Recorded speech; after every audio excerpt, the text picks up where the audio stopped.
তুমি কি জানো মহান আল্লাহ তাআলা পবিত্র কোরআনের সূরা আল মাইদার 32 নম্বর আয়াতে কি বলেছে? কি বলেছেন? আল্লাহ তাআলা বলেছে, যে ব্যক্তি একজন নিরপরাধ ব্যক্তিকে হত্যা করলো সেজন্য সমস্ত মানব জাতিকে হত্যা করলো, এবং যে একজন ব্যক্তিকে জীবন দান করলো সে পুরো মানব জাতিকে জীবন দান করলো। তাহলে আল্লাহ তাআলা প্রতিটা মানুষকে এতটা মর্যাদা দিয়েছেন? হ্যাঁ। আচ্ছা উঠি তাহলে, আমাকে কিছু জিনিস কিনতে একটু বাজারে যেতে হবে। আমারও তো একটু কাজ আছে। ও তাহলে চলো একসাথে যাই।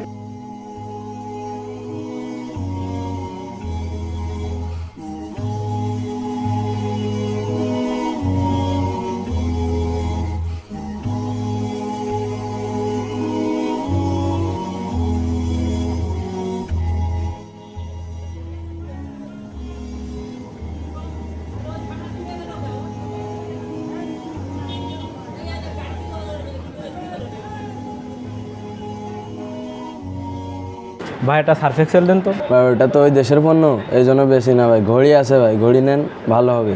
ওইটা তো আবার ভারতের পণ্য। আরে বুঝলাম না, আপনারা কি শুরু করলেন? ওইটা বিক্রি করবেন না, এইটা নেওয়া যাবে না, ওইটা নেওয়া যাবে না, তাহলে নেবোটা কি? এক মিনিট ভাই, আপনার কাছে দেশি পণ্য নাই? আছে তো ভাই, এটা নেন ভাই, এটা একদম খাঁটি বাংলাদেশি পণ্য। এইটা নাও।